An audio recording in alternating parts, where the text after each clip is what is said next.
የማሌዥያ የሲንጋፖርና የብሩኒ ጳጳሳት በአድሊሚና ጉብኝት ቤተክርስቲያንና ልዩነትን ከስጋት ይልቅ እንደ ሀብት የመመልከት አስፈላጊነት ላይ ተወያዩ። በየ10 ዓመታት 2 ጊዜ ወደ ሮም የሚደረገው የአድሊሚና ጉብኝት ላይ ተሳታፊ የሆኑት በምዕራብ ማሌዥያ የፔናንግ ጳጳስ ካርዲናል ሴባስቲያን ፍራንሲስ ከቫቲካን ኒውስ ጋር ባደረጉት ቃለ ምልልስ ወደ ሮም ባደረጉት ጉዞ በኤሲያ ክፍል ቤተክርስቲያንና ልዩነትን ከስጋት ይልቅ እንደ ሀብት የመመልከት አስፈላጊነት ላይ መወያየታቸውን ገልጸዋል።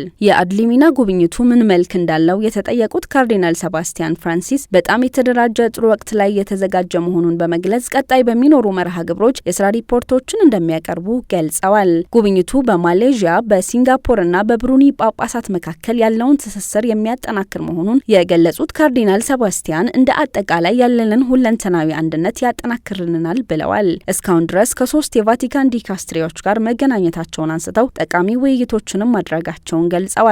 በማሌዥያ በሲንጋፖርና በብሩኒ ስላሉ አብያተ ክርስቲያናት ሁኔታ የተጠየቁት ብፁዕነታቸው ከምንወክላቸው ሀገራት መካከል ሁለቱ ሲንጋፖርና ብሩኒ በጣም የበለጸጉ ሲሆኑ ማሌዥያ ግን በማደግ ላይ ያለች ሀገር ነች በማለት ተናግረዋል። በሀገራቱ መካከል ያለው ፖለቲካዊ ሁኔታ የተረጋጋና ቤተክርስቲያኗ በጣም ንቁ፣ ህያውና ብዙ ሰዎች ስለ ካቶሊክ እምነት ለማወቅ የሚጠይቁበት መሆኑን ተናግረዋል። በሀገራቱ የሚገኙ ብዙ ሃይማኖቶች፣ የብዝሃ ባህልና ብዙ ቋንቋ ተናጋሪ ያለባቸው ሀገራት በመሆናቸው እነዚህ ነጥቦች እንደ ተግዳሮት ሊነሱ ቢችሉም ያሉብንን ልዩነቶች የብዝሃነት ሀብት አድርገን መውሰድ ያስፈልጋል ብለዋል። መረጃው የቫቲካን ዜና አገልግሎት ነው።